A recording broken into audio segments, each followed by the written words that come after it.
Hi students, welcome back to my channel MD happy. Radhe Radhe. ಆತ್ಮೀಯ ದ್ವಿತೀಯ PUC ವಿದ್ಯಾರ್ಥಿಗಳೇ, ಶಾಲಾ ಶಿಕ್ಷಣ ಇಲಾಖೆ ಪದವಿ ಪೂರ್ವ ಪಾಠ ಆಧಾರಿತ ಮೌಲ್ಯಾಂಕನ 2026 ಮತ್ತು 27ನೇ ಸಾಲಿನ ಮಾದರಿ ಪ್ರಶ್ನೆ ಪತ್ರಿಕೆ ಘಟಕ ಆಧಾರವಾಗಿಟ್ಕೊಂಡು ಬಂದಿರುವಂಥದ್ದು.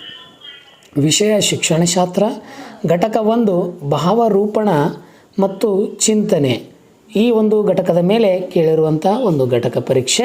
ಸಂಕೇತ 52, ಗರಿಷ್ಠ ಅಂಕಗಳು 30 ಅಂತ ಹೇಳ್ತಾರೆ.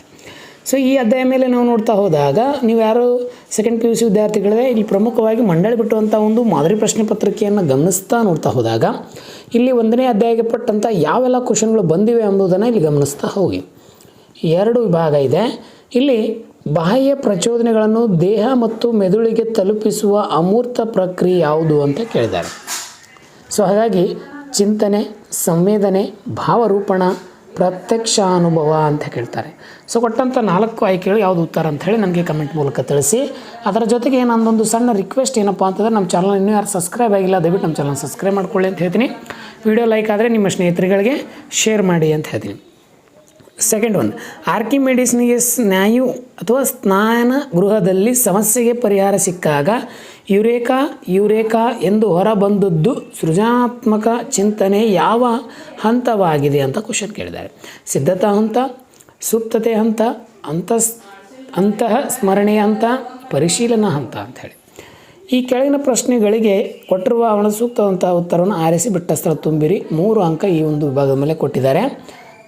ನೀವೆಲ್ಲ ಇಲ್ಲಿ ಗಮನಿಸ್ತಾ ಹೋಗಿ. ಇನ್ನು ಮನೋಜನ್ಯ, ಭಾವರೂಪಣ, ಬದ್ಧತೆ, ಪ್ರೇರಕಗಳು ಅಂಥೇಳಿ 4 ಕೊಟ್ಟಿದ್ದಾರೆ. 3 ಪ್ರಶ್ನೆಯನ್ನು ಇಲ್ಲಿ ಕೇಳಿದ್ದಾರೆ. ಪ್ರತ್ಯಕ್ಷಾನುಭವ ಪ್ಲಸ್ ಸಾಮಾನ್ಯೀಕರಣ ಎಂದರೇನು? ಸಂವೇದನೆಯು ಇಂದ್ರಿಯ ಜನ್ಯ ಕ್ರಿಯೆಯಾದರೆ ಪ್ರತ್ಯಕ್ಷಾನುಭವ ಡ್ಯಾಶ್ ಕ್ರಿಯೆಯಾಗಿದೆ. ತೀರ್ಮಾನ ಕೈಗೊಳ್ಳುವಿಕೆಯ ಮೇಲೆ ಪ್ರಭಾವ ಬೀರುವ ಒಂದು ಅಂಶ ಅಂತ ಇಲ್ಲಿ ಕ್ವಶನನ್ನು ಕೇಳ್ತಾರೆ. ಸೊ ಒಟ್ಟು 3 ಕ್ವಶನ್ಗಳಿದ್ದಾವೆ. ಹೊಂದಿಸಿ ಬರೆಯಿರಿ. ಎ ಭಾಗ, ಬಿ ಭಾಗ ಕೊಟ್ಟಿದ್ದಾರೆ. ಪೂರ್ವಾನುಭವ, ಸಾಮಾನ್ಯೀಕರಣ, ಅಂತಸ್ಮರಣೀಯ, ಭಾವರೂಪಣ ಪ್ರಕ್ರಿಯೆ ಅಂಶ, ಯಾವುದಕ್ಕೆ ಯಾವುದು ಹೋಲಿಕೆ ಆಗ್ತದೆ ನೋಡ್ಕೊಳ್ಳಿ. ಸೃಜನಶೀಲ ಚಿಂತೆಯ ಹಂತ, ಪ್ರತ್ಯಕ್ಷಾನುಭವದ ನಿರ್ಧಾರಕ ಅಂಶ, ಚಿಂತನೆ. ಸೊ ಇವಕ್ಕೆ ಸಂಬಂಧಪಟ್ಟಂಥ ಉತ್ತರಗಳನ್ನು ಇಲ್ಲಿ ನಿಮಗೆ ಪ್ರಶ್ನೆ ಆಧಾರ ಬಗ್ಗೆ ಕೊಟ್ಟಿದ್ದಾರೆ, ನೋಡ್ಕೊಳ್ಳಿ.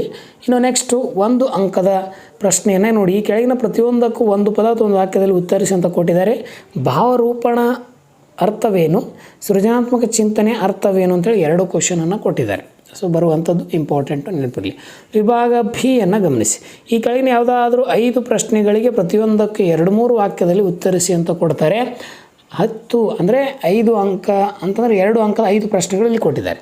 ಸಂವೇದನೆ ಯಾವುದೇ 2 ಲಕ್ಷಣಗಳನ್ನು ತಿಳಿಸಿ ಅಂತ ಕೊಡ್ತಾರೆ. ಪ್ರತ್ಯಕ್ಷಾನುಭವದ ಯಾವುದೇ 2 ಲಕ್ಷಣಗಳನ್ನು ತಿಳಿಸಿ ಅಂತ ಕೊಡ್ತಾರೆ. ಲಕ್ಷಣಗಳನ್ನು ಬಗ್ಗೆ ಭಾಳಷ್ಟು ಇಲ್ಲಿ ಕೇಳ್ತಾ ಹೋಗ್ಯಾರ, ಅದನ್ನು ಗಮನಿಸಿ.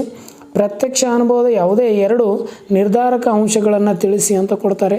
ಸಮಸ್ಯೆ ಪರಿಹಾರ ಚಿಂತನೆಯು ಯಾವುದಾದರೂ 2 ಹಂತಗಳನ್ನು ಬರೆಯಿರಿ. ನೋಡಿರಿ, ಒಟ್ಟು 5 ಪ್ರಶ್ನೆ ಉತ್ತರಿಸಿದ್ರೆ ನಿಮಗೆ 10 ಅಂಕ ಸಿಗ್ತದೆ, ಹೌದಾ? ಇನ್ನು ನೆಕ್ಸ್ಟು ವಿವೇಚನೆಯ 2 ವಿಧಗಳನ್ನು ತಿಳಿಸಿ. ಜೊತೆಗೆ ತೀರ್ಮಾನ ಕೈಗೊಳ್ಳುವಿಕೆಯ ಮೇಲೆ ಪ್ರಭಾವ ಬೀರುವ 2 ಅಂಶಗಳಾವವು. ಪ್ರಭಾವ ಬೀರುವಂಥ ಅಂಶಗಳು ಯಾರು? ಸೃಜನಾತ್ಮಕ ಚಿಂತನೆಯಲ್ಲಿ ಯಾವುದೇ 2 ಹಂತಗಳನ್ನು ತಿಳಿಸಿ. ಈ ಸೃಜನಾತ್ಮಕ ಚಿಂತನೆಯಲ್ಲಿ ಬರುವಂಥ ಯಾವುದಾದ್ರೂ 2 ಹಂತಗಳನ್ನು ತಿಳಿಸಿ ಅಂಥೇಳಿ ಇಲ್ಲಿ ಪ್ರಶ್ನೆಯನ್ನು ಕೇಳಿದ್ದಾರೆ. ನೆಕ್ಸ್ಟು ಇಲ್ಲಿ ನೋಡಿ, ಈ ಒಂದು 10 ಅಂಕದ ವಿಭಾಗ ಇಲ್ಲಿ 2 ಪ್ರಶ್ನೆ ಅಂತ ಕೊಟ್ಟಿದ್ದಾರೆ. ಅಂದರೆ 5 ಅಂಕದ 2 ಪ್ರಶ್ನೆ ಇಲ್ಲಿ ಕೇಳಿದ್ದಾರೆ. ಪ್ರತಿಯೊಂದಕ್ಕೆ 10ರಿಂದ 12 ವಾಕ್ಯಗಳಲ್ಲಿ ಉತ್ತರಿಸಿ ಅಂತ ಕೊಡ್ತಾರೆ. ಸಂವೇದನೆ ಮತ್ತು ಪ್ರತ್ಯಕ್ಷಾನುಭವ ನಡುವಿನ ಇರುವ ವ್ಯತ್ಯಾಸವನ್ನು ಕೇಳಿದ್ದಾರೆ. ಇಲ್ಲಿ ಡಿಫ್ರೆನ್ಸ್ ಆ ನಡುವೆ. ಇನ್ನು ಪ್ರತ್ಯಕ್ಷ ಅನುಭವ ನಿರ್ಧಾರಕಗಳನ್ನು ಸಂಕ್ಷಿಪ್ತವಾಗಿ ವಿವರಿಸಿ ಅಂತ ಕೊಡ್ತಾರೆ. ಭಾವರೂಪಣ ಪ್ರಕ್ರಿಯೆಯನ್ನು ಚಿತ್ರದೊಂದಿಗೆ ವಿವರಿಸಿ. ಈ ಒಂದು ಭಾವರೂಪಣ ಪ್ರಕ್ರಿಯೆಯನ್ನು ಚಿತ್ರದೊಂದಿಗೆ ವಿವರಿಸಿ ಅಂತ ಹೇಳ್ತಾರೆ.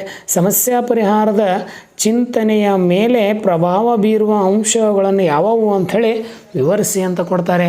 ಸೊ ಆತ್ಮೀಯ ವಿದ್ಯಾರ್ಥಿಗಳೇ, ನಿಮಗೆ ಪ್ರಥಮ PUC ಮತ್ತು ದ್ವಿತೀಯ PUC ಸಂಬಂಧಪಟ್ಟಂತೆ ವಿಡಿಯೋಗಳು ಬರ್ತಾ ಇದ್ದಾವೆ. ಅತಿ ಹೆಚ್ಚು ನಿಮ್ಮ ಸ್ನೇಹಿತರುಗಳಿಗೆ ದಯವಿಟ್ಟು ಶೇರನ್ನು ಮಾಡಿ. ಯಾರೆಲ್ಲ ನಿಮ್ಮ ಸ್ನೇಹಿತರಿದೆ ಅವರಿಗೂ ಸಹ ಇದರ ಅನುಕೂಲ ಆಗಲಿ, ಸದುಪಯೋಗ ಪಡ್ಕೊಳ್ಳಿ ಅಂತ ಹೇಳ್ತೀನಿ.